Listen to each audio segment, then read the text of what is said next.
Hey, hi everybody, welcome to Weekly Shonen Jump 2025, issue number 45. Kagurabachi takes the cover this week, and I gotta say, those boys look spiffy, looking clean. There are a couple things to talk about in this issue, one being the fact that One Piece is off this week, unexpectedly due to Oda's health. He is apparently fine now, which is good to hear, but that was kind of scary, honestly, to hear, because this was a very late change in the magazine, because it was on the TOC and everything. Like, they were fully prepared to have a One Piece chapter in this issue, but we don't.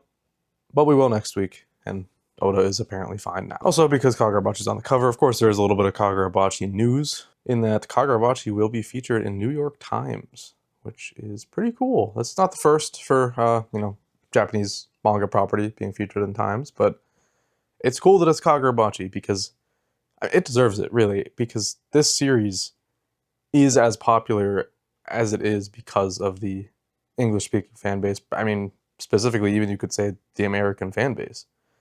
It memed it into popularity, and then it actually became popular because people were like, actually, hold on a minute, this is kind of good. So that's really cool that it's being acknowledged in New York Times. Also, there was another art trade, which I always love to talk about. I mean, I did a whole video about art trades and such, so it's obviously a topic that I really enjoy talking about. So we have a Takeru Hokozona and Kohei Horikoshi art trade, obviously for My Hero and Kagurabachi.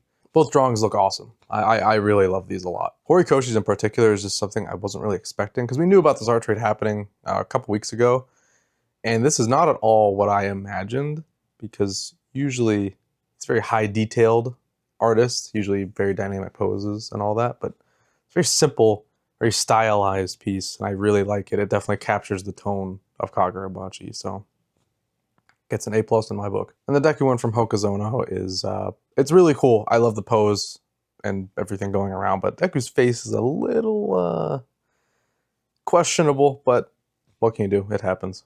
The clothes, the powers, the buildings, all look great. It's just that face isn't not quite right. All right, that's all we got to talk about the magazine in general. So let's go ahead and talk about the series within it.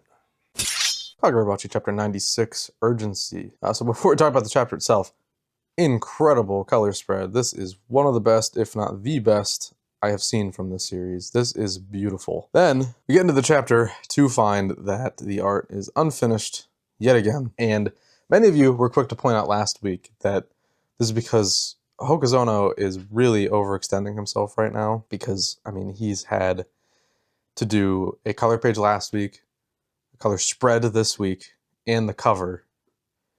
And that is a lot of work for a short amount of time. Also, perhaps work on the New York Times as well. Also, a recent trip to America for whatever that was. What convention was that? I don't remember. So, unfortunately, these two chapters have taken a hit, and maybe even the next one, because he just clearly did not have enough time to finish. It was either do the covers and the color spreads or do the chapters. And I guess he chose color spreads, because it makes sense, because color spreads are kind of set in stone. You put them out, they're out there, but at least the chapters, it's not the end when you put them in the magazine. You get the volume to clean up the chapters. But the color spreads aren't even printed in color, at least in the volume, so this was the logical choice.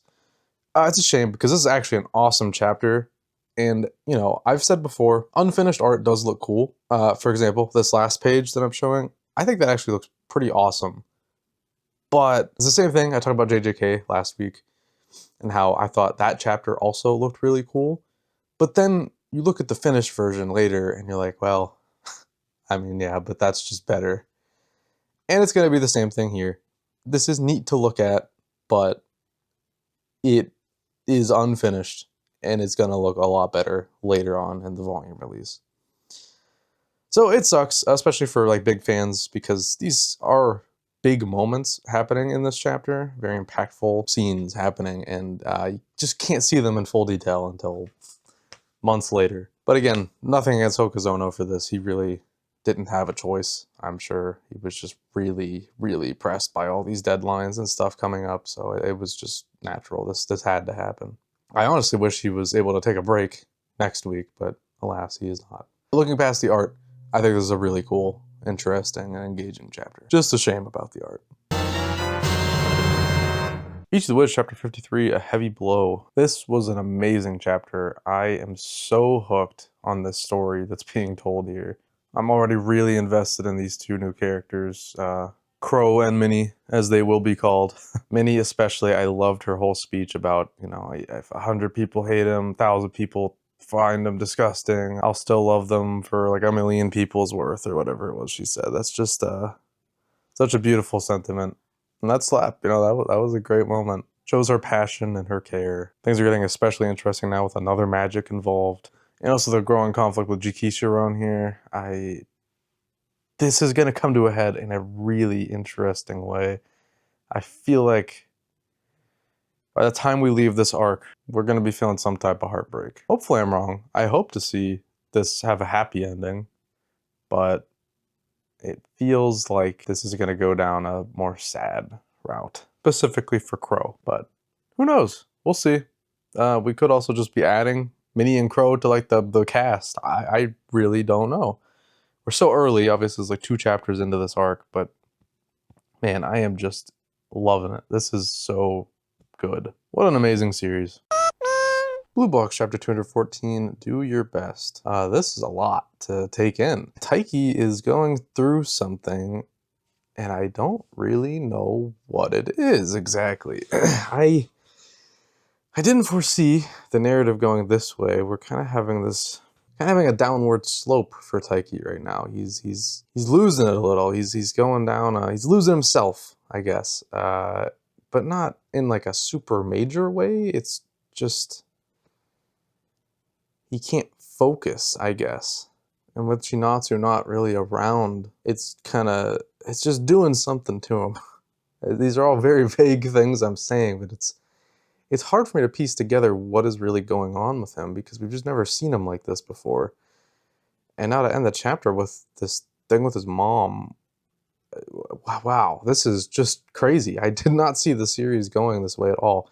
Now, I think the past, this series has had instances of things like this, like that seem serious, cliffhangers that are like, oh my god, life's over, it's all over.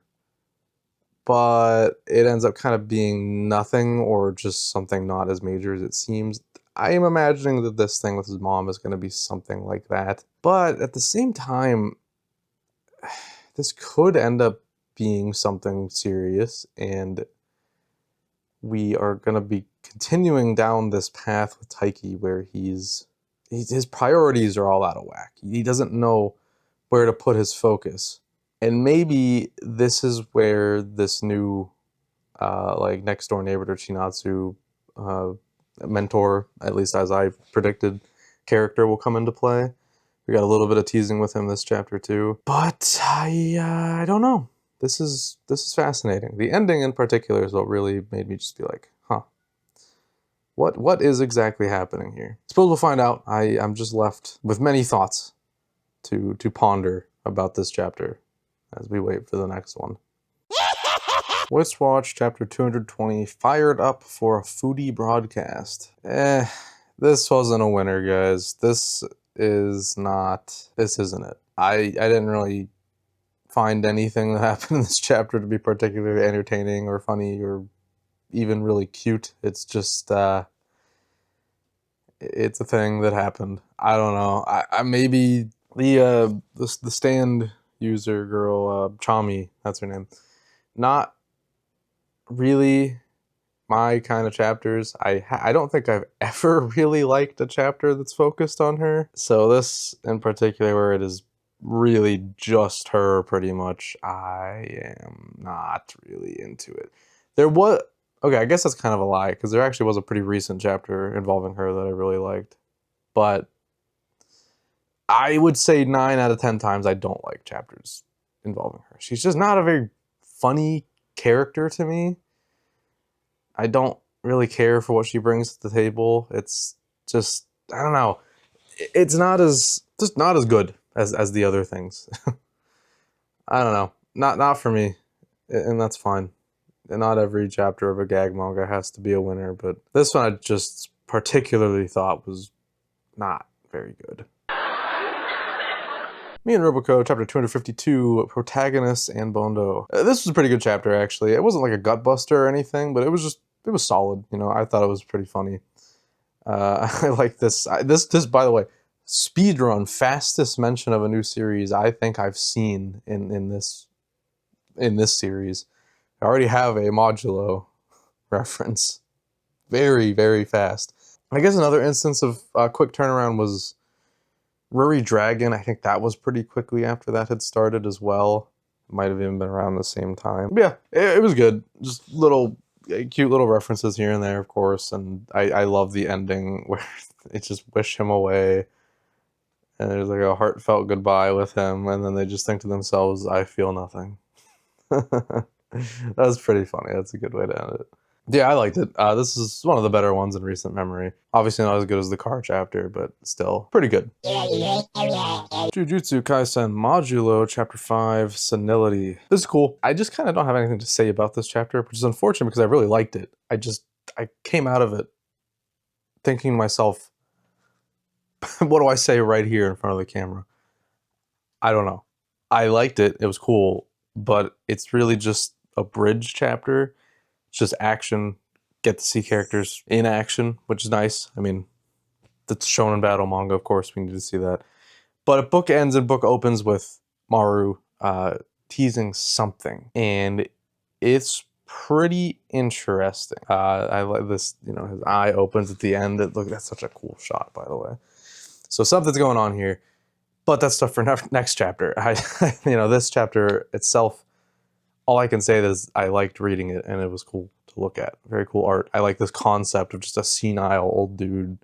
Totally lost it. But beyond that, yeah, I don't know. It's just not much to say about it. I still really admire this manga, and I love reading it. It's very well made, but just not a particularly interesting chapter, I guess. Get this man a gun. Sakmoto is Chapter 232, Worry Wins. As I've said before, I just don't like the characters that were introduced in the school arc. And now we are just seeing them and that's it, and they're fighting people. I also don't really care about, yeah, they're impressive. Like the things they did in this chapter were cool and neat to look at. But for me to care about a fight in a shonen battle manga, I need to have some kind of an emotional connection to at least one of the characters involved in the fight. And I have none of that anywhere here. I don't care about any of these people. I do know this is somewhat of a hot take. People like these characters. I just don't. None of them, really. I don't like anything they bring to the table. I don't really like their personalities. They're just not my favorite addition to Sakmoto Days. So to now have to focus on all of them at once, and also villain characters that, you know, are pretty new and also not really all that interesting, all things considered, is just a bit of a shame. I don't really care for this chapter all that much. Sorry to say. That'll probably disappoint some, but just how I feel. Can't change that. Someone Hertz Chapter 4, Fun Duo. Fun duo indeed. This was really cute. This is the first time we actually don't really have a part of the chapter that is specifically listening to the show and waiting for their like prompts to be read. It happened at the beginning, but not really the point. The rest of the chapter was all about working at this cafe, which was super cute. It's that same kind of thing I was talking about before, of just really smart ways to work in doing other things that aren't strictly related to the radio show and writing jokes for the show. And it's cool because even though it isn't, you know, quote unquote directly tied to it, it's still part of the process. You know, it's worked into the plot very naturally. And I just love that. It's really just super creative. And I give a lot of props to the writer for being able to make such a odd concept for a manga work so well and be able to be so broad. You know, you'd think that this would fall into some pitfalls, and again, it still might. This is chapter 4, but of just being repetitive, you know. But we're not there yet. Might get there, but we're not. And I think already being this varied from chapter to chapter at chapter 4 is a very good sign, and it's a great way to start. Right on. I really like this. I'm continuing to really enjoy this series. Shinobi Undercover Chapter 52, A Watched Back. This was a cool chapter. You know, I still gotta say I'm not a huge fan of Squad 6, but I do like seeing them in a different context. It's helping endear me to them more, which is good. That's important because obviously they're going to stick around. This is going to be like the, you know, Naruto's Team 10. It's just like another team that we follow from time to time and come in to save the day. It's actually, you know, structurally, this is actually very reminiscent of Naruto, like specifically like Sasuke Retrieval Squad, whenever the Sand siblings came in to save everybody. Not a little different because it's just a singular fight and not a fight between multiple people across different points on a map or whatever. As much as I did like this chapter, I couldn't help but laugh at the end because that is literally the three-way domain expansion from JJK. Obviously, it's not the same panel or the same page per se, but it is a very similar concept. And just the fact that it's also a cliffhanger, like the same way the three-way domain expansion was, it just made me laugh a little bit. I don't know. It's cool though. I like it, but you know, it's really copying JJK's swag on that one. Good chapter though. Just not involving my favorite cast of characters, but we're gonna see them more. So show me them now. Get me warmed up to them. Keep the train rolling. I'll trust the process. I'm sure eventually I'll care about them a little more. Akane-banashi Chapter 177, Even Deeper. Oh my god, dude, another banger. This is just so good. Amazing color page, by the way. I love that. Oh, every Akane-banashi color page is amazing. This series is such a blessing, guys. Oh my god, I just love it so damn much. This series is phenomenal. How do I not own the volumes physically? I gotta fix that soon. I don't know why I'm not collecting it. This was so damn good, dude. This double page spread here that I'm showing on screen, beautiful, dude. Oh my god. Look, even Ed wants to see it. That is just stunning, man. Damn, bro. It's just so good. And just, you know, Hikaru and Karashi both realizing like, oh fuck, she's back. You know, like this is the one that kicked my ass. She's here. It does make me worry for like the end results because it's being built up so much. Like you have to wonder, like, are the judges gonna get it? I think so. I really do. But more importantly, will Shomei get it? You know, that's the main question. And again, I think so. I think Akane is gonna win this. I mean, this is just the way that this performance is portrayed, as always, phenomenal. It manages to blow my mind every time. Every time Akane performs, it's just like, oh, dude, I'm so giddy. I love this series so fucking much, man. And the ending here, I got chills. Chills ran down my entire body. That smile, that damn smile, bro. Oh my god. The, I know I forbid myself from saying this in a previous episode, but I gotta call it early. This is gonna be chapter of the week. I know it. I just know it. It's gonna be. If something else tops this, I will be stunned. I'm sorry. I'm glazing like crazy, but Akane-banashi, guys, get on it if you're not on it. This is one of, if not the best thing in Shonen Jump right now. This might also just be the best it's ever been, straight up. This is just blowing my mind. Oh, dude. What a manga. What a chapter. Bravo. Hima-Ten, chapter 61.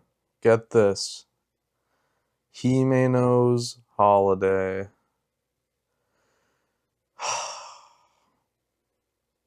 I read that title and I almost just like closed the app and never looked back. This series is gonna make me turn into the Joker, I think. I'm losing my mind with this Himeno character. I, I can't do it. I hate everything she stands for. I cannot stand this character, dude. I'm losing my mind. I oh, dude. Guys, I really like Hima-Ten. Or at least I did. But this character is just not it. How many times do I gotta say it? I know nobody important is listening. It's not like me saying this is gonna make it click in Genki Ono's mind that like, oh, I gotta get rid of this character. Obviously, that's not gonna happen. But if I keep feeling this way week to week, I can't. There's nothing else to talk about. Especially here, this whole chapter is her swim team. I don't fucking care. Go get out of here. Oh my god, dude, no. It's over, bro. It's never been more over. Fuck, bro. This series is gonna make me crash out one day. I was close on this one. Hime knows holiday, bro. Give me a break. Fuck. I'm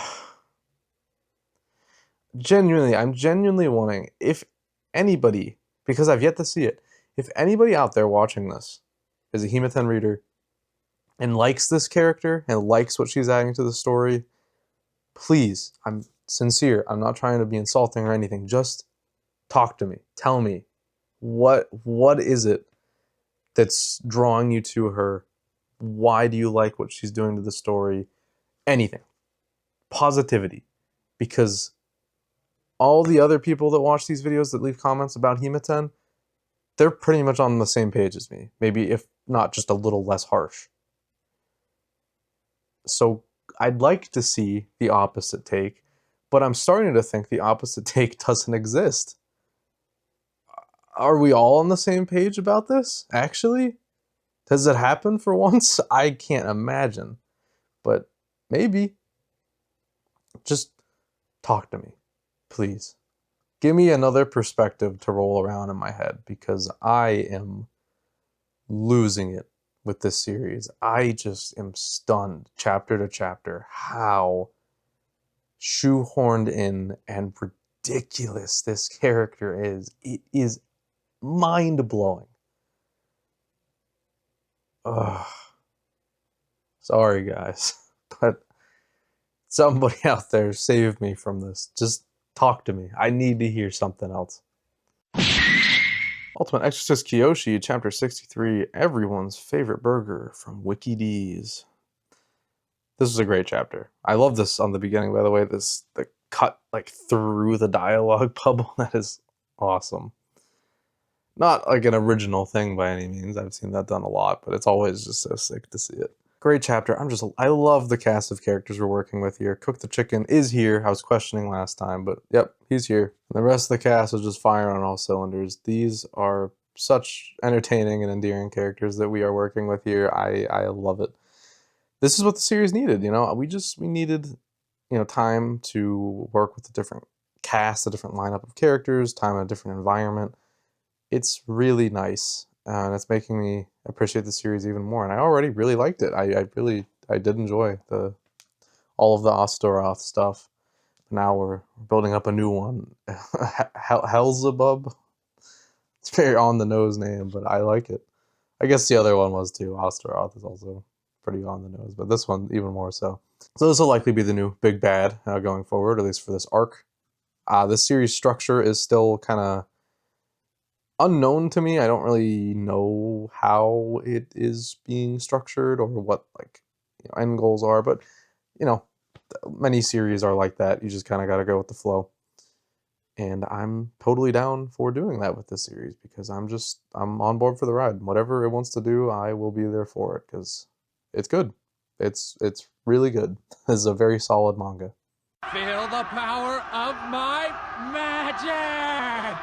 The Elusive Samurai, Chapter 221, Compensation 1352. Okay, positives first. I really like the display of Takauji's, like, you know, power. Like how they're just like, he's making them like throw up, both in mind and body, as it said, which is crazy. It's really neat. I think it's done very effectively. It definitely makes him incredibly intimidating. But this ending is not good. I really hope this is an illusion or something. I don't know what it could be. I'm in denial. Guys, Fubuki's death that got my chapter of the week. I wasn't doing the show back then, but I gave that chapter of the week when that happened because I thought that was the most emotionally poignant moment in the series. It was brilliant. It was done so well. And to bring him back is kind of insulting, honestly. This is a tough one to swallow. I really hate this. It retroactively makes that chapter worse if he's really back. This sucks. I really hope this isn't what it looks like somehow. And I don't care if this is like a historical thing. I don't know. I don't remember. I don't know the full real history. If he did like die and come back or some shit in real history, I don't know. I don't care. Change it, because fuck. This stings. I hate this, man. I really do. I'll be curious to hear what other people have to say about this, if anybody does. I can't even tell you the last time somebody has commented about the Elusive Samurai on this channel. I don't know if I have any Elusive Samurai readers here, but if there's any out there, what do you think about this? Because I hate it a lot. Oh, that's a baseball! Harukaze Mound Chapter 16, Line Drive. This was awesome. Also, this color page is amazing, dude. I love that reflection on the bat. So cool. My main takeaway from this chapter is Ekiden bros, take notes, man. Oh my god. I've been saying this, but like, it makes baseball look so exciting and cool. This isn't what baseball looks like in reality. But this is a manga. It doesn't have to. Ekiden bros, oh my god, why am I talking about Ekiden bros here? Whatever. Ekiden bros makes running look like real life. Who wants to read real life running? Nobody. We read this to see cool shit. You know, like, you don't read a sports manga to see realistic takes on a sport. Well, like, at that point, why is it a manga, you know? This series takes full advantage of the fact that it is a manga, whether it be through paneling, visual metaphor, art in general. It is expertly done. And, you know, this is a practice game, but I still felt real excitement for the team by the end of this. You know, it feels good to see them succeed, even though I'm not like super attached to any of them yet. It's just that contagious excitement, you know, that you see at the end. It's something Haikyuu does extremely well, by the way, and this does it incredibly well too. Can't say it's as good as Haikyuu, but I mean, we might get there, you know. It took Haikyuu some time to get to the point where I truly care about every member of the team. We'll get there. We just got to give it time. Sports series are all about time. Truthfully, you need to give it time to breathe, to build itself up, because you can't be a banger immediately with a sports series. I truly believe that. There's no sports series where the first chapter is like immaculate 10 out of 10. Actually, that's not true. Not first chapter. First chapters are actually usually pretty solid. Chapter 2 onward, first volume, first 2 volumes even, whatever, more than that. I don't know. First arc, whatever. It's never like a 10 out of 10, blow your mind, holy shit. I love Haikyuu. First couple volumes, whatever, they're fine. But as you continue and you grow to love the team more, you fall in love with the series more and more as it's just a natural progression of a sports manga. And we're seeing the earliest stages of that happening here. The spark should be forming in the readers' minds now. We should start to have a semblance of caring about these people. And to me, it's happening. So it's doing its job. What are you doing, step bro? Neway's Exorcist, Chapter 117, A Far Too Outrageous Man. Last week I was talking how I actually kind of liked last chapter because of how absurd it was. And it felt like it was kind of leaning into it. But here it's the opposite, because this is kind of more typical Niue bullshit. Like, it didn't feel funny or anything. It just felt horny. And Personally, not what I read manga for, but I guess if you do, then there you go. There you go. It's out there. It's here. Not for me. And just found myself rolling my eyes at this one. Whereas last week I found humor in it. This week I just find kind of awkwardness and annoyance in it because it's the same shtick over and over endlessly throughout this whole series. And I hate that Gakuro's design and whatever this form is actually cool as hell because it gives like a whole different vibe to these scenes that I don't like. Because before, he was just an awkward dumpster fire of a character, but now he's still that, but he looks awesome as hell. I hate to admit that, I really do, but man, it's a cool design. So what a weird series, man. I don't know. And it's mommy makeout day. Kaedegami Chapter 15, Temptress. I was really impressed by this chapter. I've been liking the series more and more. Specifically this little arc here, I've been really enjoying. Even if it is moving fast, it doesn't need to be anything more than it is, though, at the end of the day. I really like this. I'm especially drawn in by this last page. It's just really, something about it just really captures me. I don't know. It's not even like particularly interesting. Like it's not good paneling. It's not like incredible art or anything. It's just, I just like it. And, what she's saying is also really, really poignant. I'm really liking this antagonist a lot. Like, in the only way you can like antagonists. I hate her, but you love to hate her, that kind of deal. And Ko's a real one. He gets to drop some bars here. I'm really warming up to Ko a lot. He was never like the most interesting protagonist to me, and he still kind of isn't interesting, but he's very likable. I like to see him do things.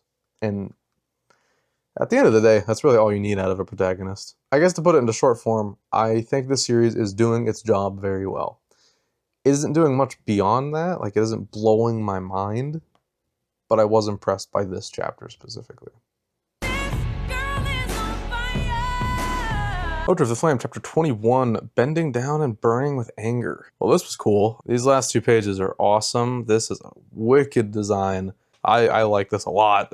I can't wait to see it actually do something. A good sign that I'm actually enjoying a series is when it starts to tease past events, like, something that would inevitably be a flashback, and I actually want to see it. Because with a series I don't care all that much about, if it starts teasing a flashback, I'm going to roll my eyes. I'm going to tell you right now, if Nue's Exorcist ever does a flashback, I am not going to give a single fuck. But this,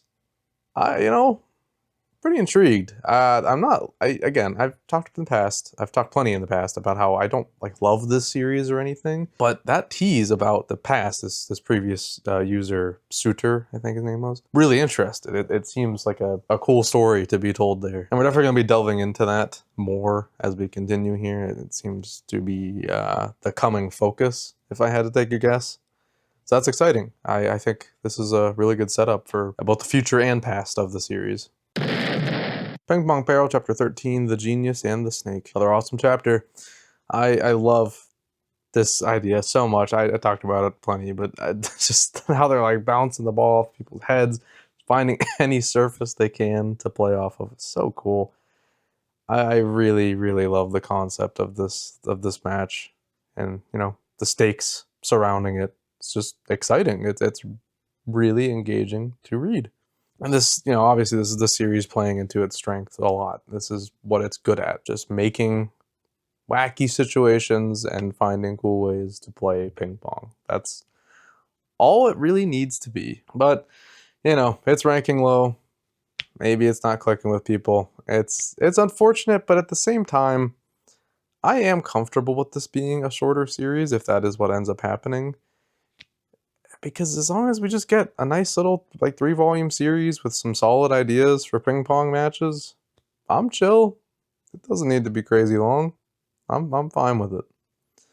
Also, we end on this amazing reveal that Tyra's shirt says memes on it, and estimated $19.99. What does this mean? I don't know. Bruh. Ekiden Bros, Chapter 14, Raging Flames. What do you want me to say, guys? It's same shit as always. At least there's like a story being told here between this and the last chapter, but it's not a good one. So, yep. And we have another embarrassing attempt at a double-page spread to depict running in an exciting way. I just can't believe it, man. What do you... Whoa. Daiki no, right? That's his name? Yep, Daiki no. What are you thinking, man? What is this? What is this? What are you thinking? I want to gaze into your mind and see what you're thinking. Like, are you thinking this is badass? It's not. It barely even looks like anything's happening. I the only thing I can really convey is just the fact that there's facial expressions on the characters. That's what's making me understand that anything is even happening on this page. You know, like I just, ugh. The series is rough, guys.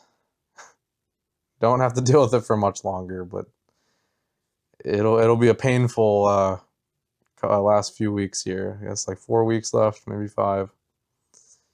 Ooh, that's a lot. I don't want to read 5 or 4 more chapters of this. Sheesh. It's almost over. Damn, just rough.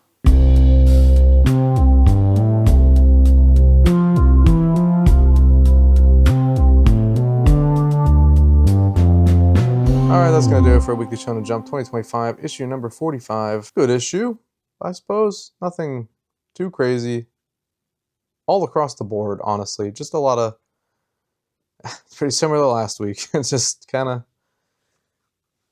of... Weekly Shonen Jump. Got some stuff that was pretty good, but overall just middling. You know, it's just a pretty standard Weekly Jump. It happened. Oh well. But the highlight, the series that is firing on all cylinders right now and blows my mind every week, it's Akane-banashi once again, chapter 177, even deeper. Kane is going to keep sweeping, guys. If these other series don't start stepping up soon, it's just going to be an all-out sweep until this arc is over for Akane-banashi, I think, because it is just so good, man. It is doing everything right. Perfect. 100% perfect. Alright, that's all I got this week. Make sure to like, subscribe, and comment, and let me know your thoughts on all the series in the week. Let me know your chapter of the week, least favorite chapter, anything you want to tell me about. If you'd like, you can become a channel member at the Nice Prisoner tier to get your name put in the credits, or the Super Nice Prisoner tier to get your name read out loud right now. So thank you to Braden Farrell, DJ Tengen, Milu Kitty, and Hehuksa Nen Zujuden. Thank you all so much for the support, and I will see you all in whatever I decide to watch next. Take it easy, guys.